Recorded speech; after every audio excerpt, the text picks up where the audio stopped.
Então, como eu estava falando para vocês, né, que a aula terminou, não deu tempo de concluir, que os anos 60, tá aí no slide, né, vamos voltar um pouquinho, trouxeram novas alterações ao quadro do ensino de língua portuguesa.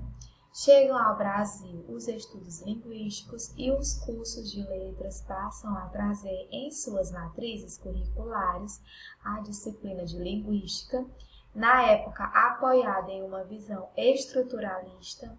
Nela se questionava a prática ancorada apenas no estudo das regras gramaticais e, consequentemente, no livro didático, bem como procurava abordar a perspectiva das variantes linguísticas.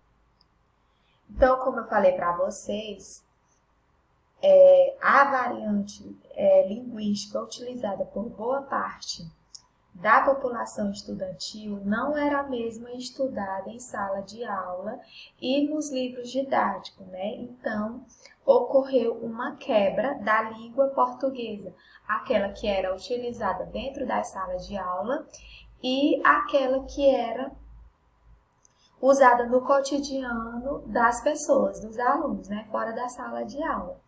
Então, ocorreu alguns processos que fizeram com que acontecesse o fenômeno chamado de fracasso escolar, né? Porque houve a abertura de novas escolas, teve que se contratar muito mais professores para atender a demanda, né? Que já não estava dando. Por quê? Porque antes era alunos somente os da elite. Agora não tinha mais essa divisão de classes sociais na questão do estudo, né? Então, a demanda aumentou, teve que contratar mais professores. Os professores, por causa da alta contratação, alta demanda, passaram a ser contratados sem ter um rigor no seu nível de escolaridade, né? Os salários passaram a ficar menores. Então, teve uma desvalorização profissional, alta demanda, todas as classes sociais juntas ali. Enfim, várias questões que levaram a acontecer o chamado fracasso escolar, na época lá, né? E aí os dados alarmantes sobre essa crise na educação, sobre esse fracasso escolar, se verificaram predominantemente em relação ao ensino da língua portuguesa no ensino fundamental e também no ensino médio. E os alunos, eles tinham graves deficiências na comunicação escrita, verificados pelos altos índices de repetência nas séries iniciais do ensino fundamental e também no ensino médio, assim como em processos de seleção, vestibulares e concursos que aconteceu na época, né, por exemplo. Então, tudo isso chamou a atenção dos intelectuais e dos estudiosos da área e aumentou o número de pesquisas sobre o fenômeno em questão, né, que era o caso do fracasso escolar. E aí teve estudioso como um que a gente pode citar, o Lourenço Filho, ali no ano de 2008, né, que ele chegou até a elaborar um teste que ficou conhecido como ABC, né? Inclusive um teste famoso, teste ABC. Tem livro sobre isso e tudo. O exame, esse teste, né? Ele consistia na aplicação de uma série de exercícios e esses exercícios de forma individual, né? E durante a aplicação desse teste, que não deveria ser chamado de teste, né? O aluno ele deveria reproduzir as figuras geométricas, deveria associar palavras a imagens, reproduzir graficamente alguns gestos realizados pelo avaliador, repetir as palavras na sequência em que elas eram ouvidas, tá? E eles tinham também que fazer a cópia, né? Eles tinham que reproduzir as histórias, entre outras coisas. E aí, os resultados, eles demonstravam qual era o nível de aprendizado em relação à língua e quais eram os fatores de deficiências, né? Então, o teste do ABC servia para isso, para demonstrar o nível de aprendizado e para saber quais eram as maiores deficiências ou os fatores que levavam a essas maiores deficiências dos alunos dentro da sala de aula. E aí, no início da década de 70, né, as reformas educacionais já trouxeram a premissa de que a língua materna ela devia enfatizar agora a comunicação. E aí, essa disciplina passou a ser chamada agora de comunicação e expressão, né? E aí, nos anos 80, voltou a ser chamada novamente de português ou de língua portuguesa, né? Então, na década de 70, como disseram que a língua materna ela deveria enfatizar, né, a comunicação, passaram a chamar a língua portuguesa de comunicação e expressão. Mas aí na década de 80 voltou a ser chamada de português ou língua portuguesa, certo? Então, a concepção utilizada, né, na década de 70 foi totalmente abandonada. E aí nós vamos agora aqui para o nosso slide.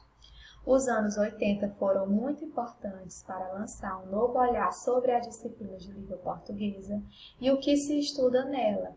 No entanto, percebe-se que no ambiente escolar, os efeitos desses estudos chegaram em uma escala muito menor do que o que se poderia esperar, né? Então, os anos 90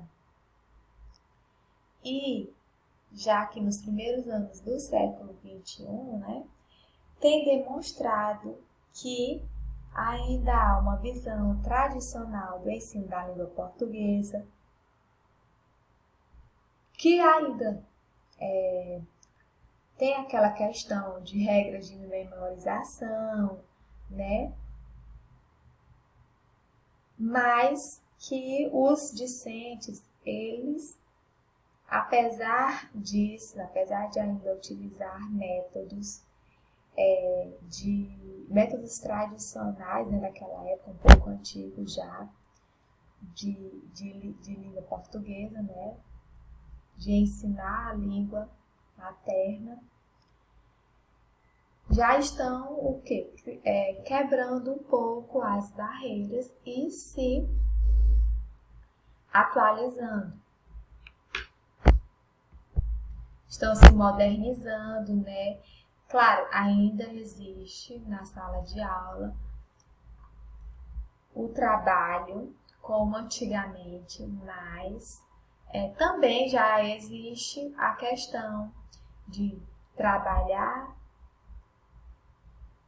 a língua portuguesa, que não seja somente copiar o que está ali, associar figura ao que está escrito, né? Está ocorrendo a questão do uso de métodos mais avançados, de uso de métodos mais atuais, né?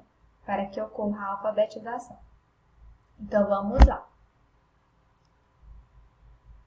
Vale lembrar também que antes dos anos 60, aqui no Brasil, a língua ela era estudada por dois grupos de cientistas. Quais são esses grupos? Os filólogos e os gramáticos. Os filólogos, eles estudavam a origem e a evolução da história da língua. Eles mergulhavam em textos antigos, procurando entender como a língua ela era apresentada nesses textos. E os gramáticos, eles estudavam as normas que regiam essa língua, né? A língua que era, na época atualmente, falada e escrita. Então, esses gramáticos, eles levavam em consideração que havia normas rígidas para o bem falar e o bem escrever, e estas deviam ser seguidas sempre. E aí, a partir da década de 60, que começam no Brasil os estudos linguísticos. E esses estudos, eles foram os responsáveis por modificar a ideia de língua que vinha sendo utilizada e ensinada nas escolas. A língua, ela não se confunde com as frases, né? Diante dos estudos, dizia que a língua não se confunde com as frases que as pessoas usam, nem com o comportamento verbal que nós observamos no dia a dia. A língua é uma abstração, um conhecimento socializado que todos os falantes de uma comunidade compartilham, certo?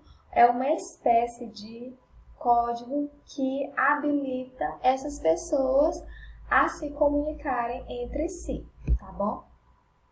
Isso diante dos estudos dos estudiosos realmente da época. E aí a linguística trouxe ao ambiente escolar a perspectiva de que a língua é algo vivo e dinâmico, com variações decorrentes de questões sociais, econômicas, regionais e etc. Isso também fez com que houvesse a necessidade de repensar a forma de se ensinar a língua portuguesa na escola, uma vez que muitos dos conceitos aplicados àquele ambiente, bem como as práticas de ensino da língua, foram severamente questionadas pelos linguistas contemporâneos, tá?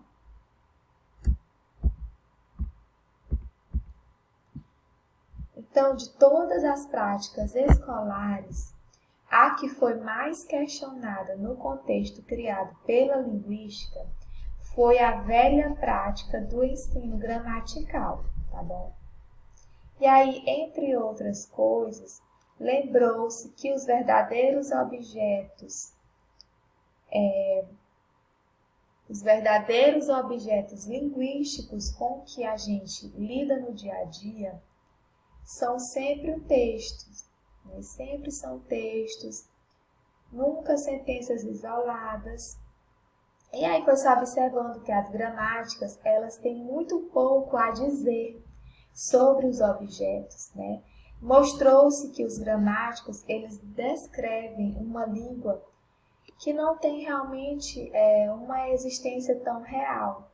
E aí aparecem vários livros que desde o título caracterizavam o ensino gramatical como uma forma de minimizar o interesse pedagógico, um título de intenção polêmica, uma língua e uma liberdade que não existia, né? Que não existe com o estudo simplesmente da gramática, tá bom?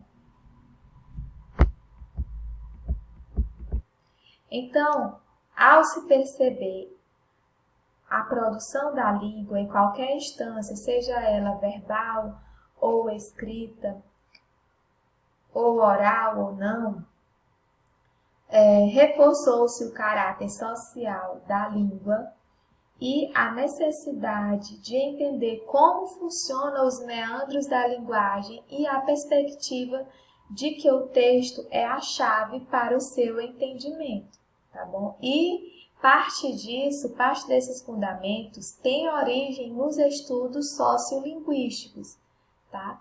Então, vamos dar uma pausa e ir para a nossa continuação na próxima